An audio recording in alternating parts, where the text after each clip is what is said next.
Okay, so this is my final project. This is the 5 to 10 minute live video. This is the findings and contributions. So it was extremely hard trying to find the correlation between women's lit to my mother's case, but I knew it could be done ultimately. Because technically, um, case law documents, I would consider them all in literature, and she's being portrayed in a certain light. So, I needed to find the actual case files and documents, and I needed my mother's lawyer. His name is actually Samuel Gaylord. He's a family friend, and he had more information and documents. So, I got all that stuff, and my mom had a bunch of stuff. And at the end of the video, I'll show you all the stuff that I found. So, I knew this case could contribute to the discussion of women's in literature. As I said before, I knew it could be done because I would consider those case law and documents. I would consider that literature.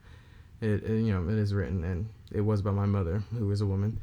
And also, when reading this stuff throughout the course, I noticed that my mom faced the same stuff that the women that we've read all faced. So, number one, women were not taken serious. My mother was not taken serious at all. That's why she was fired, and she couldn't get any help, as you probably read in the case file if you read the whole thing.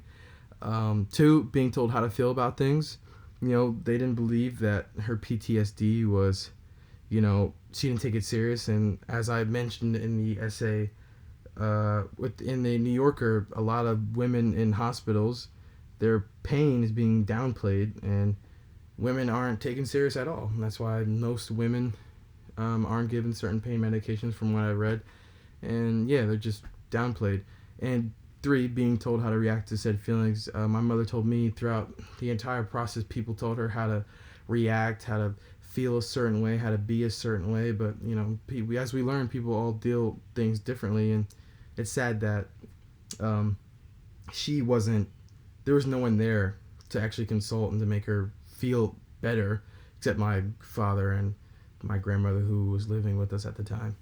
And every time we read a new story or a poem, I noticed I couldn't stop thinking about my mother. I feel like it all tied. And that's what I think when reading the three texts that I had, the Yellow Wallpaper, Cat Person, and Sweet, they're all different, but they all shared that same message. And I think it really helped with my project and doing the project, if you couldn't tell. So, like I said before, the three texts that I chose that helped with my mother's case, and they all showed a theme of progression in women, and I think it reflects on the outside world when you read those three texts. And like I said, the Yellow Wallpaper, Sweet, and Cat Person, they're all very different, but they still highlight progression, which is very important. And in the case file, my mother's lawyer portrayed my mother in a respectful manner. And if this was 40, 50, 60 years ago, this whole case would have been completely thrown out.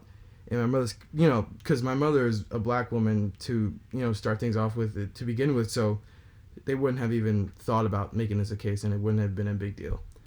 And so this is all the case file stuff. It doesn't look like a lot, but this is about, I read maybe 300 to 400 files of just all the stuff that my mother went through. And it was kind of tear-jerking for a little bit because, my mom was my mom for most of my life, and it's crazy to think that she went through all this, and she kept a smile on her face, and she showed me and my siblings a good life, and we just never knew that she was going through this stuff, and it's sad.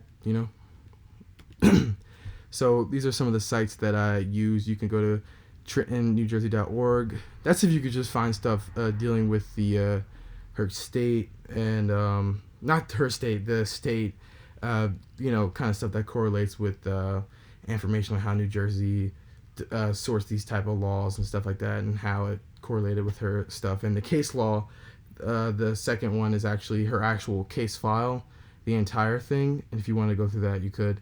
And Trenton Police was obvious. That's stuff that I found, and stuff that I found that was either helpful or, anything that was I could find on the actual police department that could help me understand. And if you were confused, you could just go through that, and that helped me out pretty well. And the last link is my family's lawyer. And if you guys want to go to his website and just give him a call, he'll probably talk to you about it. I'm not really sure. I called him, and he seemed pretty cool about talking with it and was pretty open. And I was actually surprised that he kept some of that stuff that was from maybe 9, 10, 11 years ago. And yeah, and that's it. Thank you for listening, and I hope you enjoyed my project. Yes, and have a good one.